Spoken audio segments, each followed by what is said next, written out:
We start with the nomenclature. Now nomenclature मतलब क्या है? We have to name alcohols. तो आप लोगों ने IUPAC में भी आई थिंक nomenclature पढ़ा है, but here we are going to revise the nomenclature somewhat. तो सबसे पहले बात है, हमें पता है कि किसी भी कंपाउंड को अगर मुझे नेमिंग करनी है तो क्या तरीका था? That we have the secondary prefix first, then the primary prefix, then the root word or the word root, followed by primary suffix, and then we have secondary suffix. Now यहाँ पर हमारे पास क्या क्या क्या होने वाला है? सेकेंडरी प्रीफिक्स में अपने पास क्या आते थे? यहाँ पर हमारे पास होते थे सब्स्टिट्यूएंट्स, जैसे कि मान लेते हैं I have halogens, for example chlorine, bromine, iodine, fluorine, या फिर नाइट्रो ग्रुप, है ना, या फिर एनी एल्काइल ग्रुप्स. तो ये हमारे क्या होंगे? दीज आर सेकेंडरी प्रीफिक्स जिन्हें हम सबसे पहले नेमिंग करेंगे. प्राइमरी प्रीफिक्स में हमारे पास क्या होता था? If the compound is cyclic तो हम वर्ड यूज करते थे साइक्लो. अगर दो रिंग्स होती थी which are fuse together then we use bicyclo. And similarly spiro. Word root में number of carbon atoms, for example एक के लिए हम क्या यूज करते हैं? मीथ. दो के लिए eth. Prop for 3, but for 4, and so on. And alcohol में अगर हम बात करें, यहाँ पर अगर हमारे पास मान लीजिए कोई ऐसी चेन है जिसमें सिर्फ सिंगल बॉन्ड्स हैं, then we use the word ane. अगर एक आध एल्कीन आता है तो इन, और अगर एल्काइन आता है तो yne. And again the main functional group in case of alcohol is OH group. And that's why यहाँ पर हम क्या यूज करेंगे? We will use ol. तो एल्कोहल के लिए जो सफिक्स यूज होता है, secondary suffix, that is ol. एक दो एग्जांपल के थ्रू समझते हैं. मान लेते हैं मेरे पास है CH3 CH2OH. स्ट्रेट चेन है, no substituent, no secondary prefix, no primary prefix, ना ही मेरे पास रिंग है. Word root. Now how many carbon atoms are there in parent chain? हमने कहा दो कार्बन है, दो कार्बन के लिए क्या होता है? ईथ. सैचुरेटेड है, कोई डबल बॉन्ड ट्रिपल बॉन्ड नहीं है. एन सैचुरेटेड है, कोई डबल बॉन्ड ट्रिपल नहीं है. Ane and we have one OH group, तो ऑल. तो कंपाउंड का नाम क्या हुआ? Ethane ol. और you can write ethane 1 ol. आप लोगों ने ध्यान दिया हो, मैंने एन का ई यहाँ हटा दिया है. जब भी मेरा secondary prefix is starting from AIOUY, ये कहलाते हैं वॉवल्स ऑफ IUPAC. जब भी इससे शुरू हो रहा है, we remove the e of primary suffix. मतलब ये एन, इन और आइन का हम ई हटा देंगे. एक दो एग्जांपल और देखते हैं.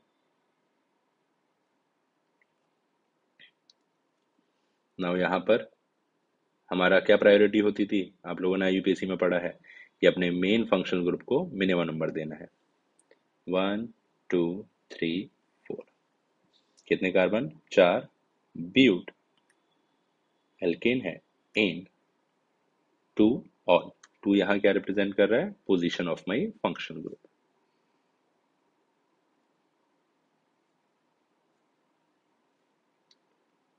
नाउ इस केस में अगर हम देखें तो यहाँ पर हमारे पास एक डबल बॉन्ड भी है और OH भी है. नाउ कभी भी ऐसे केसेस आए तो what you have to do is, main functional group is OH. Alkene और एल्काइन को मेन फंक्शनल ग्रुप से लोअर प्रायोरिटी मिलती है. सो हमें कोशिश करनी है कि OH को मिनिमम नंबर मिले. तो मैं लेफ्ट से नंबरिंग शुरू करूंगा. सो मेरी नंबरिंग कैसी होगी? कुछ इस तरह की. 5 कार्बन हैं, पेंट 3 इन. नाउ ये 3 मुझे बता रहा है position of my in, followed by 2 all. Now ये सारे नेमिंग हम लोगों ने वहां पे किए हैं, इन डिटेल किए हैं। एक मैं रिंग का भी एग्जांपल दे देता हूं।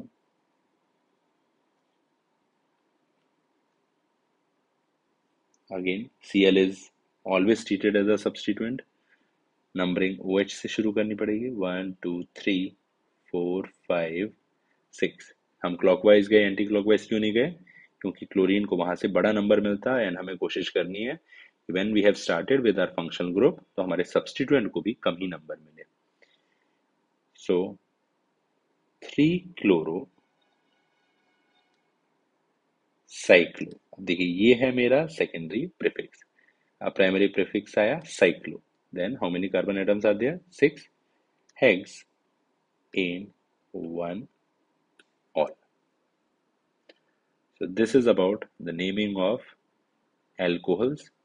Now हमें कुछ cyclic, कुछ organic compounds which contains OH उनकी भी naming देखनी होगी, which contains aromatic ring, क्योंकि इस चैप्टर के लिए उनके नाम भी बहुत ज़रूरी है, जो आपका एनसीईआरटी में भी मेंशन्ड है और हमें देखना भी होता है।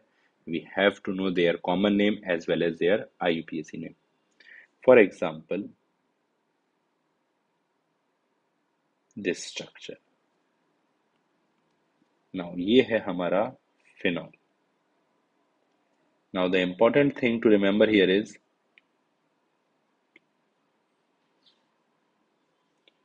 phenol is a common name as well as it is the IUPAC accepted name.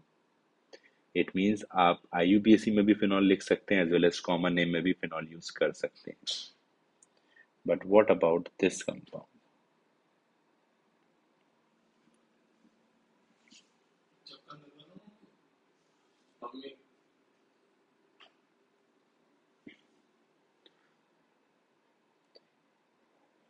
But what about this compound? Here we have CH3 and OH.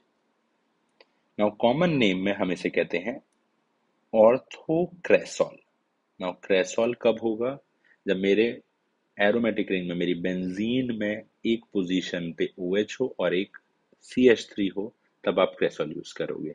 Now depending upon OH और CH3 किस तरह प्लेस्ड है, if they are adjacent to each other, मतलब एक दूसरे की ortho positions पे हैं, then we call it o cresol, और ऑर्थोक्रेसॉल। अब आईयूपीएसी करना है तो क्या करेंगे? 1 2 3 4 5 6, तो क्या नाम हो जाएगा? 2 methyl, because methyl is a substituent, phenol.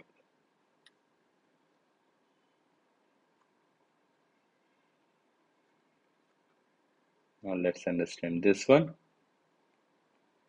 ये क्या हो गया? सिमिलरली दिस इज मेटाक्रेसॉल, क्योंकि 1 और 3 पोजीशंस जो हमारी हैं उन्हें हम मेटा पोजीशंस कहते हैं। तो दिस इज मेटाक्रेसॉल और एम क्रेसॉल, एंड आईयूपीएसी क्या हो जाएगा? 1 2 3 4 5 6, तो 3 methyl phenol. What about this one? ये तो आप बता सकते हैं ये कौन सी पोजीशन है जब ये दोनों एडजस्ट ऑपोजिट होते हैं। दिस इज पैरा, तो दिस इज पैरा क्रेसॉल और 4 मिथाइल फिनॉल।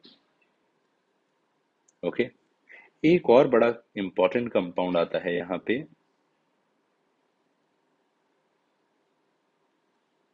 जब OH OH हमारे पास दो हों एक बेंजीन रिंग पे एंड दोनों एक दूसरे के एडजेसेंट हैं, इसका हम कॉमन नेम बोलते हैं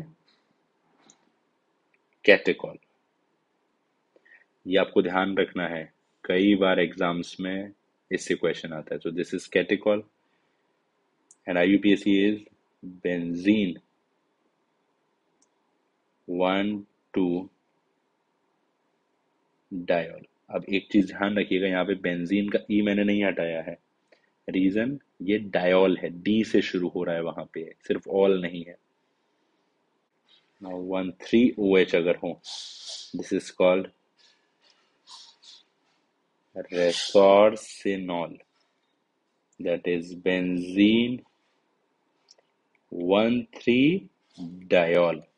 एंड अगर ये दोनों एक दूसरे के बिल्कुल ऑपोजिट हैं, मतलब पैरा पोजिशंस पे हैं, then we call it hydroquinone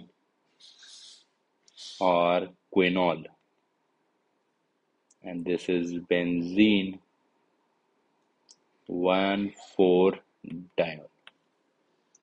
will study कि हमारा structure, angle, and then we'll start with the preparation of alcohols.